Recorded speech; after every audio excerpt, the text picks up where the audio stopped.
Chris, off camera, we were talking about Monsterpalooza and horror geeks versus horror nerds and things like that. You have such a knowledge and love for movies. How far does that go back, and where does it come from? It goes back pretty far. I think probably around 5 or 6 years old is probably when I started to become very immersed in movies, and that's pretty much the main.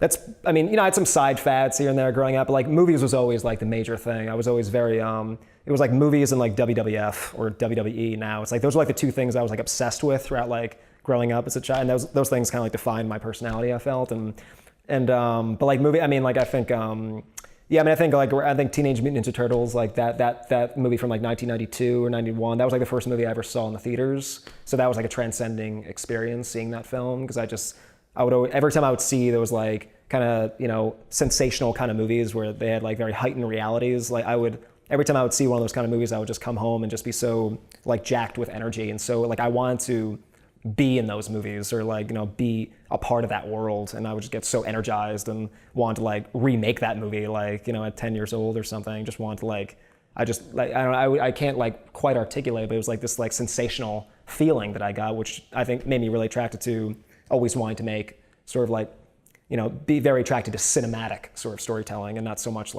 touchy-feely sort of cinema verite kind of. I can love that stuff as well, but it's I was always very attracted to heightened realities and cinematic kind of filmmaking.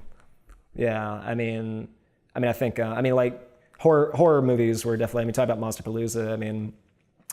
Horror movies were definitely I think what introduced me to movies.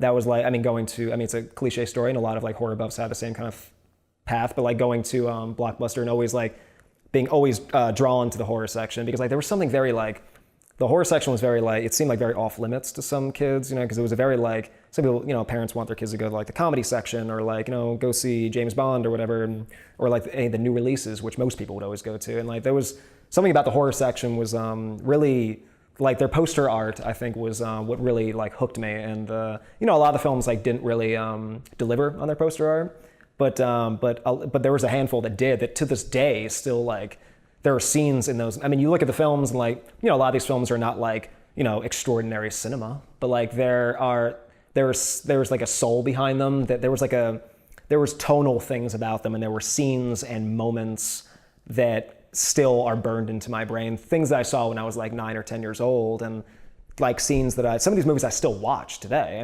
These movies are just really kind of define my outlook on the world from a horror angle, I guess. And films that sort of had this I was really obsessed with the horror franchises. I got really analytical about sequels, and I got really weird about things about I think Nightmare on Elm Street 4 is better than Nightmare on Elm Street 1. All these really we got very analytical about it.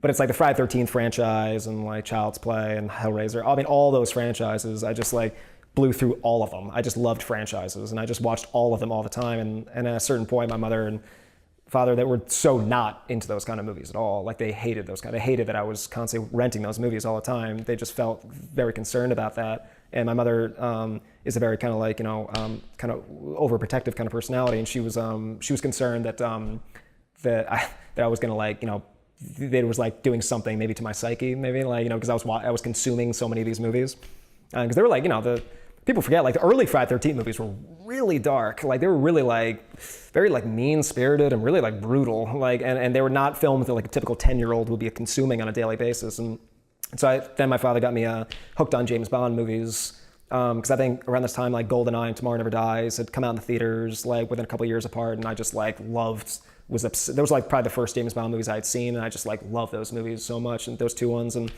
so then my dad started oh well, you got to go back to the originals, and going back to the Sean Connerys, and then watching Dr. No, and I just literally every time I would return another James Bond movie, I would rent the next one, and then the next one, and I was going, and then by that certain point I'd just seen all of them, and all the way to just Living Daylights and License to Kill, and they were just and then during that time I was obsessed with action movies, and I was watching all these action movies, and I love Steven Seagal movies and Jean-Claude, Sudden Impact, and all these Jean-Claude, or Sudden Death, sorry, and all these Jean-Claude Van Damme, and all these kind of late 80s, early 90s action movies. And then I would get bored with that, and I would be obsessed with slapstick comedies and Jerry Zucker and Top Secret and Naked Gun, Wrongfully Accused and Spy Hard and all that stuff. And And then I think like as I started to get older, I started to be like more attracted to I guess like started to embrace more like like some international films, and started like learn about like Kurosawa and Sanjay Suzuki and Jean-Pierre Melville and Truffaut and all these different directors that were doing some extraordinary things in different countries, and just sort of seeing it from that point of view. And so I mean, like there was a time that I was just like throughout my early 20s and I was just kind of like and throughout my teens and tweens, I guess I was just consuming everything. Like I mean, I was just consuming everything, and I just but I think but genre has always been like the kind of I've always been attracted to sort of like I was saying earlier, like so I was attracted to like sensational kind of storytelling, like grounded, but I love grounded characters inside of a story that gets more and more wild, like that goes to wilder and wilder dimensions. Like I just love movies that keep on piling on top of itself. Like I like that almost like a video game kind of structure. Like I'm really interested in where it's like the movie just keeps on going to like level to level to level, and it just keeps on escalating. Like that's the kind of structure and kind of like pace that I like in movies, and that's sort of what a lot of the movies that I grew up watching were kind of like that, where they just kept on getting, even if they were risking being too ridiculous, they didn't care. Like I just like Australian exploitation movies I was a big fan of, because those movies just like, for better or for worse, they just kind of like went all the way with everything, and they were just like kind of campy concepts, but they were taken very, very seriously with really good acting too. Like they had really great actors, and they just kind of like went into another dimension by the third act. And like that's always been the kind of storytelling that I've been really attracted to, just really like relentless kind of entertainment, and just kind of like, it's like movies, you only have a certain amount of time to like give that impact. So it's like, don't waste any minute, just jam pack it. Like there are no, like just jam pack it with as much like entertainment as possible. And like people think like, oh, well, the final 5 minutes is really entertaining, but like we got to get, it's like, just make the most like fun, entertaining, wild experience that you could possibly make, like that's, so I've just been always attracted to like entertainment in movies. Like that's I think the most important part first and foremost. Yeah.